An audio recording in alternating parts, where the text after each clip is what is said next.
नमस्कार दोस्तों, मैं हूं रोशन और आप देख रहे हैं जीके फेयर्स यूट्यूब चैनल। दोस्तों, इस चैनल पे आपको प्रीवियस ईयर पेपर का डिस्कशन और साथ ही साथ जनरल अवेयरनेस की तैयारी करवाई जाती है, तो आप लोग जरूर इस चैनल को सब्सक्राइब करके बेल आइकन को प्रेस रखिए। दोस्तों, हम पेपर जो डिस्कस कर रहे हैं वो है यूपी पीसीएस में आरओ एआरओ का पेपर हुआ था 5 दिसंबर 2021 को। उसका हम सेकेंड पार्ट डिस्कस कर रहे हैं।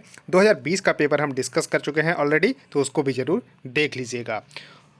और देखिए, जीके जीएस में महारत हासिल करना चाहते हैं तो हमारा ए सीरीज आप लोग फॉलो कर सकते हैं। जीके जीएस के रामबाण का सीरीज का, इसको आपको ज़रूर देखना है और इससे बहुत ही आपको फ़ायदा मिलेगा। और पीडीएफ चाहिए तो आप हमारे टेलीग्राम चैनल से जुड़ सकते हैं, जिसका लिंक आपको नीचे डिस्क्रिप्शन में दिया हुआ है। और आपके पास भी किसी एग्ज़ाम का क्वेश्चन पेपर होता है तो gkfairs25@gmail.com पे भेज सकते हैं, ताकि उसको भी हम यहाँ पर डिस्कस कर सकें। तो देखिए, क्वेश्चन नंबर 16 यहाँ पर आपके सामने है कि राज्य विधानमंडल में बैठक आयोजित करने के लिए आवश्यक कोरम क्या है, यानी कि what is the quorum required in the state legislature to hold meeting. तो देखिए, ये आपको कितना होना चाहिए। तो दोस्तों, 10 मेंबर और 1/10 of the total member of the house which ever is greater, यानी कि कम से कम 10 सदस्य या फिर सदन के कुल सदस्यों का 10वां हिस्सा, जो भी अधिक है। तो यहाँ पर अधिक है, इसको ध्यान रखिएगा। तो इसको करेक्ट उत्तर इसका डी सही होगा। और वैसा जो है संविधान के 189, ध्यान रखिएगा, संविधान के 189 189वां अनुच्छेद के भाग 3 में इसका जिक्र किया गया है, यानी कि अनुच्छेद 189 में इसका जिक्र किया गया है कि लोकसभा में कम से कम जो है 55 और राज्यसभा में कम से कम जो है 25 जो है यहाँ पर सदस्य चाहिए। कोरम को यहाँ पर, कोरम यानी कि रिक्वायर्ड है, जो कि यहाँ पर मीटिंग को यहाँ पर शुरू करने के लिए कितना, तो लोकसभा में 55 और राज्यसभा में 25। तो इस तरह से इसको जरूर ध्यान रखिएगा, बहुत इंपॉर्टेंट क्वेश्चन है। उसके बाद देखिए, नेक्स्ट क्वेश्चन है कि काकोरी षड्यंत्र केस में मुख्य अभियुक्त राम प्रसाद बिस्मिल को उत्तर प्रदेश के किस शहर में फांसी दी गई थी। यानी कि काकोरी कंस्पायरेसी केस जो हुआ था उसमें मेन एक्यूज्ड थे राम प्रसाद बिस्मिल, तो उनको किस जो है शहर के जेल में जो है फांसी दी गई थी, उत्तर प्रदेश के शहर है। तो इसको ज़रूर ध्यान रखिएगा। तो सबसे पहले आपको देखिए ध्यान रखना होगा कि काकोरी जो है एक रेल स्टेशन है लखनऊ के पास में। तो यहाँ पर 9 अगस्त, ध्यान रखिएगा, 9 अगस्त 1925 को, 9 अगस्त 1925 को भारत के स्वतंत्रता सेनानियों ने ट्रेन में यहाँ पर लूटपाट की, क्योंकि जो है हमारे पास जो है अंग्रेज़ों का मुकाबला करने के लिए सामान नहीं थे, पैसे नहीं थे, तो इस वजह से जो है इसको ध्यान रखिएगा। तो इसमें जो मुख्य भूमिका में थे वो राम प्रसाद बिस्मिल जी थे, अशफाकुल्ला खान, रोशन सिंह और राजेंद्र लाहिड़ी। ध्यान रखिएगा, राम प्रसाद बिस्मिल, अशफाकुल्ला खान, रोशन सिंह और राजेंद्र लाहिड़ी, इन ये प्रमुख स्वतंत्रता सेनानी थे। तो इन्होंने जो है काकोरी जो स्टेशन थे वहाँ पर जो है ट्रेनों को यहाँ पर लूटे थे। तो ध्यान रखिएगा 9 अगस्त 1925 के दिन। तो यहाँ पर उनको जो है राम प्रसाद बिस्मिल को देखिए, यहाँ पर आपको ध्यान रख लेना है कि गोरखपुर, जी हाँ, गोरखपुर जेल में जो है फांसी दी गई थी। तो इनको ज़रूर ध्यान रखिएगा। उसके बाद देखिए, अशफाकुल्ला खान जो थे उनको फैजाबाद जेल में, रोशन सिंह नैनी जो इलाहाबाद जेल में, इसको ज़रूर ध्यान रखिएगा। और राम प्रसाद बिस्मिल को फांसी कब दी गई थी, तो 19 दिसंबर 1927 को। तो इनको फांसी दी गई थी 2 साल बाद तकरीबन, तो 1927 में इनको फांसी दी गई थी 19 दिसंबर के दिन। तो ध्यान रखिएगा, मेन एक्यूज थे राम प्रसाद बिस्मिल और अशफाकुल्ला खान भी थे, रोशन सिंह और राजेंद्र लाहिड़ी।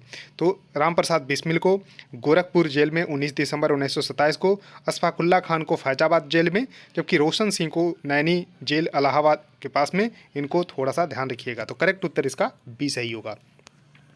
उसके देखिए, भारत आने वाले निम्नलिखित आगंतुकों में से कौन पुर्तगाली देश से नहीं था, यानी कि जो फॉरेनर विजिटर थे जो कि पोर्तुगीज़ कंट्री से नहीं थे, यानी कि पुर्तगाली देश से नहीं थे।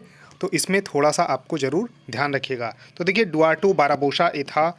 उसका देखो डोमिंगो पेस, तो डोमिंगो पेस भी था। तो यहाँ पर देखिए, पीटर मुंडी इसका सही उत्तर होगा, पीटर मुंडी इसका सही उत्तर होगा। तो पीटर मुंडी जो है ब्रिटिश जो है मर्चेंट था। ध्यान रखिएगा, ब्रिटिश मर्चेंट, तो ट्रेवलर राइटर था। तो यहाँ पर ध्यान रखिएगा, तो ये आपको ब्रिटिशर था पीटर मुंडी, तो ध्यान रखिएगा। और फर्नाओ नूनीज भी यहाँ पर पुर्तगीज थे। तो यहाँ पर करेक्ट उत्तर इसका सी सही होगा, इसको जरूर ध्यान रखिएगा। उसके देखिए नेक्स्ट क्वेश्चन है कि सूची 1 को सूची 2 से मिलान करना है और सही उत्तर यहाँ पर बताना है। तो यहाँ पर देखिए 5 ईयर प्लान से इम्पोर्टेंट है, तो पंचवर्षीय योजना जो था योजना आयोग के द्वारा जो है चलाया जा रहा था, तो इसको जरूर ध्यान रखिएगा।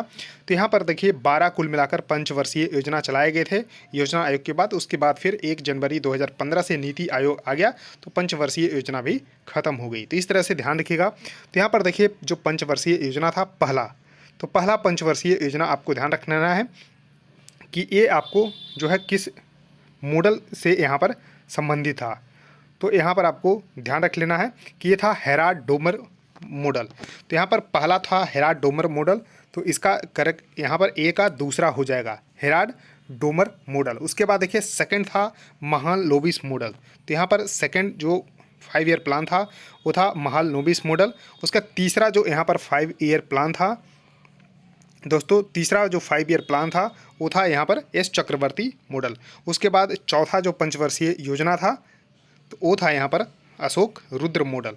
तो यहाँ पर देखिए ए का दूसरा हो गया, बी का चौथा हो गया। तो ए का दूसरा और बी का चौथा, तो करेक्ट उत्तर इसका बी सही होगा, इसको जरूर ध्यान रखिएगा। B is the correct answer for this question. वैसे मिलान आपको मैंने कर दिया है। अब देखिए यहाँ पर आपको ध्यान रख लेना है। तो अब देखिए पंचवर्षीय योजना यहाँ पर 1951 से 56 तक पहला था, ध्यान रखिएगा। दूसरा था 1956 से 61 था। तीसरा था 1961 से 66 और उसके बाद फिर तीन के बाद जो है 3 साल का गैप रखा गया जिसमें एनुअल प्लान जो है लाए गए 3। उसका देखिए चौथा था 1969 से 1974 और इस तरह से आपको थोड़ा सा ध्यान रखिएगा। तो 12वां जो अंतिम था 2012 से 17 के बीच में। अब देखिए जो पहली पंचवर्षीय योजना थी इसका मेन जो यहाँ पर जो लक्ष्य था कि अचीव फूड सेल्फ सफिशेंसी, क्योंकि जो है भारत जो है उस समय आज़ाद हुआ था। तो यहाँ पर फूड सेल्फ सफिशेंसी जो है यहाँ पर बनने के लक्ष्य के उद्देश्य से ही पहली पंचवर्षीय योजना जो है शुरू की गई थी। हेराल्ड डोमर मॉडल इसका था। उसका था रैपिड इंडस्ट्रियलाइजेशन, यानी कि जो है आपको एक तरह से जो है तेज़ गति से जो है इंडस्ट्री को विकसित किया जाए। तो सेकंड मॉडल था महालनोबिस मॉडल और तीसरा था यहाँ पर जो 5 ईयर प्लान था 1961 से 66 तक self reliant and the self generating economy, तो एस चक्रवर्ती मॉडल के आधार पे था।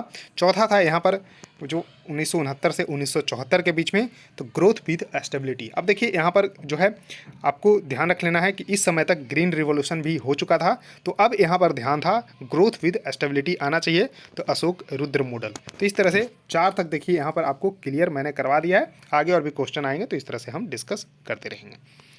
अब देखिए निम्नलिखित में से किसे गुरु नानक ने अपना उत्तराधिकारी जो है घोषित किया था। तो ध्यान रखिएगा कि गुरु नानक जो है सिख धर्म के जो है संस्थापक थे और सिखों के जो है पहले गुरु थे। जी हाँ, सिखों के पहले गुरु थे और इन्होंने जो है आपका ध्यान रख लेना है कि इन्होंने अपना जो उत्तराधिकारी घोषित किया था वो लहना को। तो करेक्ट उत्तर इसका बी सही होगा, लहना इसका सही उत्तर होगा। अब देखिए लहना बेसिकली जो है अंगद जी का बचपन का नाम था। तो ध्यान रखिएगा कि सेकंड गुरु थे गुरु अंगद जी। जी हाँ, सेकंड गुरु थे गुरु अंगद जी, तो उनका बचपन का नाम था लहना। तो इस तरह से ध्यान रख लेना है। अब देखिए गुरु नानक का जन्म कब हुआ था, तो यहाँ पर ध्यान रख लेना है कि गुरु नानक 1539 में गुरु नानक की मृत्यु हुई थी। 1539 में गुरु नानक की मृत्यु हुई थी और उसके बाद जो है ये दूसरे गुरु बने थे लहना, यानी कि गुरु अंगद जी। तो इस तरह से ध्यान रखिएगा, बहुत ही इंपॉर्टेंट है। उसका देखिए नेक्स्ट क्वेश्चन है कि निम्नलिखित में से दिल्ली के किस सुल्तान के शासनकाल के दौरान शाही महलों में हिंदू देवी देवताओं की पूजा की जाती थी, यानी कि during the region of which of the following सुल्तान of the Delhi Hindu gods and the goddess were worshipped in the royal palaces. तो इस तरह से यानी कि शाही महलों में हिंदू देवी देवताओं की पूजा की जाती थी दिल्ली के किस सुल्तान के समय में, तो थे नसरुद्दीन खुसरो शाह। तो करेक्ट उत्तर इसका होगा सी, नसरुद्दीन खुसरो शाह इसका सही उत्तर हो जाएगा। तो इस तरह से ध्यान रखिएगा, नसरुद्दीन खुसरो शाह इसका सही उत्तर होगा। तो करेक्ट उत्तर इसका सी सही हो जाएगा। उसका देखिए नेक्स्ट क्वेश्चन है कि निम्नलिखित में से किस सुल्तान ने साम्राज्य की सीमाओं की रक्षा के लिए एक विशेष सेना जो है नियुक्त किया था। तो ध्यान रखिएगा किस सुल्तान की बात की जा रही है जिन्होंने जो है अपने साम्राज्य को रक्षा करने के लिए सीमाओं बनाया था और उसके लिए एक विशेष सेना भी नियुक्त किया था। तो देखिए उसका करेक्ट उत्तर होगा डी, अलाउद्दीन खिलजी इसका सही उत्तर हो जाएगा। तो अलाउद्दीन खिलजी इसका सही उत्तर होगा, इसको जरूर ध्यान रखिएगा।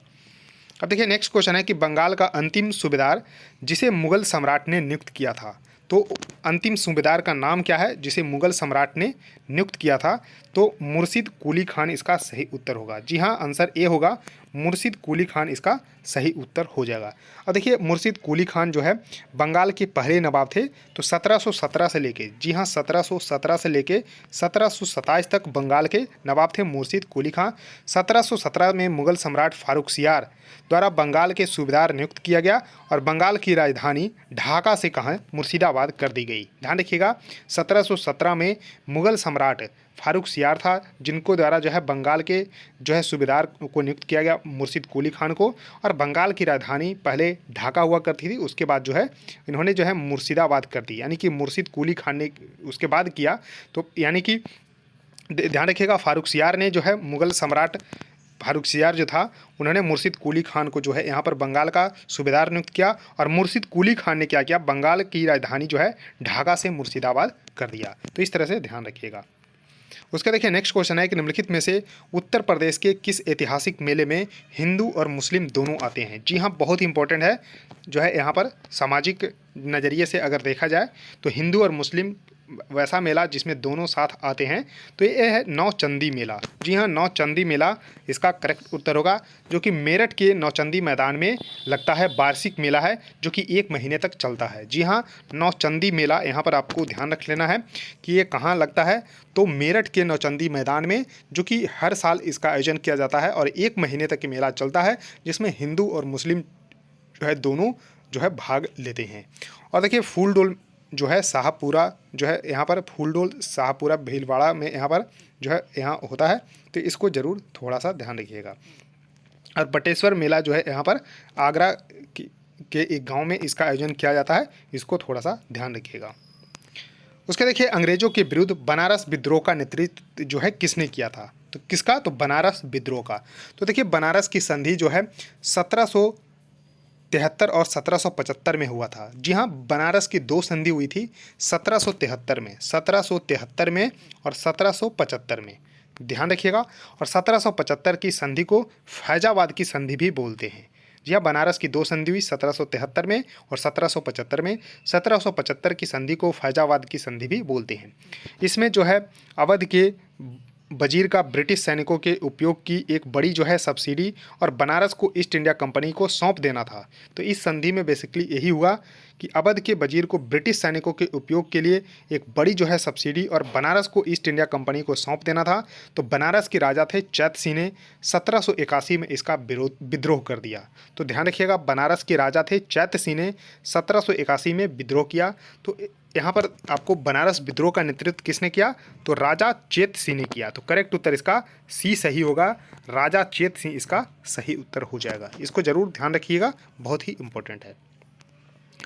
अब देखिए नेक्स्ट क्वेश्चन है कि निम्नलिखित में से कौन सुमेलित नहीं है? अब देखिए ध्यान रखिएगा, नहीं है पूछा जा रहा है। तो देखिए उत्तर प्रदेश के प्रारंभिक मध्यकालीन शहर के बारे में और उसका वर्तमान नाम क्या है, यानी कि वर्तमान स्थिति क्या है, तो ध्यान रखिएगा। तो देखिए अलीगढ़ को यहाँ पर कोल या कोयल के नाम से जाना जाता था 18वीं सदी के पहले। जी हाँ, 18वीं सदी के पहले अलीगढ़ को कोल या कोयल के रूप में जाना जाता था। तो देखिए ये तो बिल्कुल सही है। उसका देखिए महोबा को महोत्सव नगर भी बोला जाता था। जी हाँ, महोबा को महोत्सव नगर, तो देखिए बी भी सही है। उसका देखिए कन्नौज, यहाँ पर आंसर जो है यहाँ पर, अब देखिए यहाँ पर महोबा को, देखिए महोबा को महोत्सव नगर। उसके बाद देखिए यहाँ पर आपको ध्यान रखना है, तो कन्नौज को महोदय श्री, और यहाँ पर देखिए जेजक भुक्ति को चंदेला क्षेत्र, बाद में जो है बुंदेलखंड बोला जाने लगा, तो इसको ध्यान रखिएगा। तो एक कौसम्बी नहीं बोला जाता था। तो देखिए यहाँ पर डी जो है यहाँ पर गलत है। तो जेजक भुक्ति जो क्या था, तो ये था चंदेल क्षेत्र था, जो कि बाद में बुंदेलखंड कहलाने लगा। तो इसको ध्यान रखिएगा। तो ये डी यहाँ पर गलत हो गया। तो इसका करेक्ट उत्तर होगा डी। तो करेक्ट उत्तर इसका क्या होगा? तो डी इसका सही उत्तर होगा, ये गलत है। तो कौसम्बी 16 जनपदों में वत्स साम्राज्य की राजधानी थी। तो कौसम्बी क्या थी? तो 16 जनपद जो प्रारंभिक समय में था, तो उसमें जो है वत्स साम्राज्य की राजधानी कौसम्बी थी। इसको थोड़ा सा ध्यान रखिएगा। देखिए भारत के सबसे पुराने 16 जनपदों में से जो पुराने जो 16 महाजनपद थे उसमें वर्तमान उत्तर प्रदेश में कितने महाजनपद स्थित थे? तो देखिए टोटल थे 16, टोटल 16 थे, तो उत्तर प्रदेश में 8 था। जी हाँ, पूरे उत्तर प्रदेश में 8 महाजनपद स्थित था। तो करेक्ट उत्तर इसका सी सही होगा, 8 इसका सही उत्तर होगा। अब देखिए यहाँ पर 16 महाजनपदों का नाम और यहाँ पर उसका कैपिटल जो है आपको जरूर याद रखना है। तो देखिए अंग महाजनपद की राजधानी थी चंपा।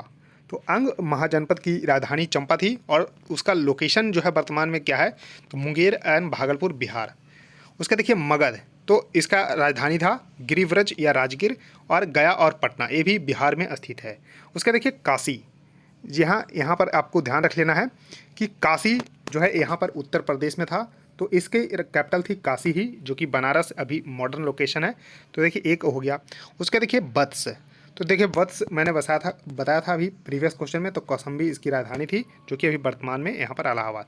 तो इस तरह से इसको ध्यान रखिएगा। कौशल जो यहाँ पर महाजनपद की राजधानी श्रावस्ती थी, ईस्टर्न उत्तर प्रदेश। उसका देखिए सूरसेन, तो मथुरा, इसका ध्यान रखिएगा। तो यहाँ पर क्या था, तो सूरसेन का यहाँ पर मथुरा था, जो कि वर्तमान में मथुरा के आसपास है। उसका देखिए पंचाला, तो यहाँ पर पंचाला वेस्टर्न उत्तर प्रदेश, तो ध्यान रखिएगा। तो यहाँ पर पांचाल जो था, यहाँ पर कंपिलिया और अही चचत्र जो है इसका जो है कैपिटल था, और वेस्टर्न उत्तर प्रदेश अभी लोकेट है। उसके बाद देखिए कुरु, तो कुरु का क्या था, तो इंद्रप्रस्थ। तो कुरु भी कहाँ था, तो ये भी उत्तर प्रदेश में था, मेरठ और साउथ ईस्टर्न हरियाणा में था। तो इंद्रप्रस्थ इसकी राजधानी थी। उसके देखिए मत्स्य, तो यहाँ पर देखिए मत्स्य जो है यहाँ पर आपको कहाँ, तो जयपुर, ये राजस्थान में हो गया, विराटनगर इसकी कैपिटल है। उसका देखिए छेदी जो है यहाँ पर बांदा जो है बुंदेलखंड रीजन अभी वर्तमान में है। उसका देखिए अवंती उज्जैन मध्य प्रदेश में है। उसके देखिए गांधार तक्षशिला रावलपिंडी है। उसके देखिए कंबोज पुंचा जो कि राजौरी एंड हजर कश्मीर में है। उसके देखिए अस्माका, तो यहाँ पर पैथान बैंक ऑफ गोदावरी। उसके देखिए वज्जी वैशाली में है। उसके देखिए मल्ला, यहाँ देवरिया उत्तर प्रदेश में, जो कि कुशीनारा इसका जो है कैपिटल है। तो इस तरह से कुल मिलाकर 8 है। तो देखिए 8 का नाम यहाँ पर आपको ध्यान रख लेना है। तो यहाँ पर देखिए कुरु हो गया, कुरु पंचाल सूरसेन। उसका देखिए कौशल, वत्स, काशी। उसका देखिए मल्ल हो गया। उसके बाद आपको ध्यान रख लेना है काशी। उसका देखिए छेदी। तो इस तरह से आपको थोड़ा सा ध्यान रखिएगा। तो 8 टोटल था। उसके देखिए जब पैदा हुआ तो 2.5 हाथ धरती जो है धंस गई, यानी कि when was born the earth sank 2.5 hands. तो उपरोक्त कथन या लोक कहावत उत्तर प्रदेश के किस ऐतिहासिक व्यक्तित्व से संबंधित है? तो दोस्तों इसका सही उत्तर है आल्हा। तो आल्हा इसका सही उत्तर है, यानी कि सी इसका सही उत्तर हो जाएगा। यानी कि जब आल्हा का जन्म हुआ तो धरती बुंदेलखंड 2.5 हाथ धंस गई। तो इसकी रचना जो है 1250 ईस्वी में हुई थी आल्हा की। तो ऐसा कहा जाता है कि जब आल्हा का जन्म हुआ तो धरती बुंदेलखंड जो है 2.5 हाथ जो है धंस गई। तो अब ध्यान रख लेना, तो आल्हा इसका सही उत्तर होगा, और आल्हा की रचना 1250 ईस्वी में हुई थी। तो इसको ध्यान रखिएगा, करेक्ट उत्तर इसका सी होगा। और बुंदेलखंड रीजन में आल्हा जो है बेसिकली गाया जाता है। अब उसके देखिए निम्नलिखित में से कौन सा राजा या महाराजा सीधे जनता द्वारा निर्वाचित यानी कि चुना गया था? तो देखिए यहाँ पर आपको नाम क्या क्या है, तो हर्षवर्धन, गोपाल, यशोवर्मन और नंदीवर्मन, पल्लव, मल्ल। तो देखिए इसमें से करेक्ट उत्तर होगा सी, यानी कि केवल दूसरा और चौथा ही यहाँ पर सही है। दूसरा और चौथा मतलब गोपाल और नंदीवर्मन, पल्लव, मल्ल। तो यहाँ पर ध्यान रखिएगा, गोपाल जो कि 1750 से लेकर 1770 ईस्वी तक जो है यहाँ पर पाल वंश का शासन किया। तो गोपाल जो है पाल वंश का यहाँ पर संस्थापक भी था। जी हाँ, गोपाल जो है यहाँ पर पाल वंश का संस्थापक था, जो कि 700 यहाँ पर ध्यान रखना है 750 ईस्वी से लेकर 770 ईस्वी तक यहाँ पर पाल वंश का शासक रहा था। इसको भी ध्यान रखिएगा, जो कि सीधे जनता के द्वारा नियुक्त हुआ था। उसके बाद देखिए नंदीवर्मन सेकंड, जिसको पल्लव मल्ल के नाम से भी जाना जाता, नंदीवर्मन पल्लव मल्ल। तो इन्होंने जो है शासन किया 731 ईस्वी से लेकर 796 ईस्वी तक। 731 ईस्वी से लेकर 796 ईस्वी तक इन्होंने जो है शासक किया। एक पल्लव शासक था जो कि दक्षिण भारत में शासन किया था। तो इसको जरूर ध्यान रखिएगा। तो केवल दूसरा और चौथा यहाँ पर सही उत्तर होगा। उसके देखिए निम्नलिखित में से कौन सा सुमेलित नहीं है। अब देखिए सुमेलित नहीं है पूछा जा रहा है, तो जो कि विदेशी यात्री आया था जैसे कि फायान, ह्वेनसांग, इत्सिंग, अल मसूदी, तो कब भारत में आया। तो देखिए आपको फायान, ह्वेनसांग और इत्सिंग ये क्या था, तो चीनी यात्री था। जी हाँ, चीनी यात्री था, इसको जरूर ध्यान रखिएगा। तो फाहियान जो है यहाँ पर कब आया था, तो चंद्रगुप्त द्वितीय के शासन में आया था 399 से लेकर 414 ईस्वी तक। तो देखिए पहला यहाँ पर बिल्कुल सही है। फाहियान कब आया था, तो चंद्रगुप्त द्वितीय के शासन में 399 से लेकर 414 ईस्वी तक इन्होंने यानी कि भारत में रहा। उसका देखिए ह्वेनसांग, इसको जुआन जांग के नाम से भी जानते हैं। तो ह्वेनसांग ये आया था हर्षवर्धन के समय में 629 से लेकर 645 तक इन्होंने भारत में रहा। उसके देखिए इत्सिंग 671 से लेकर 695 तक रहा, यानी कि अभी से ये 679 से लेके, सॉरी यहाँ पर एक गलत है तो ध्यान रखिएगा, ये आया था 671 से लेके 695 ईस्वी तक, तो 671, तो 671 से लेके 695 तक रहा था। तो ध्यान रखिएगा 671 ईस्वी में इन्होंने आया था, ना कि 679 ईस्वी में। और ये इत्सिंग आया था, ये आपको चीनी यात्री है, इसको ध्यान रखिएगा। और अल मसूदी यहाँ पर क्या था, तो ये अरबी यात्री था जो कि 957 ईस्वी में भारत आया था। तो अल मसूदी ये अरबी यात्री था, जबकि फायान, ह्वेनसांग और इत्सिंग ये क्या था, तो ये चीनी यात्री था। तो देखिए इसका करेक्ट उत्तर होगा सी, तो सी इसका सही उत्तर हो जाएगा, इसको जरूर ध्यान रखिएगा। तो दोस्तों इस वीडियो में इतना ही। आई होप आपको ये सीरीज बिल्कुल पसंद आ रही होगी, तो जरूर लाइक कर दीजिएगा और देखिए वीडियो को जितना शेयर कर सकते हैं कर दीजिएगा और चैनल को भी सब्सक्राइब कर लीजिएगा। सो थैंक यू दोस्तों, इस वीडियो में इतना ही, धन्यवाद।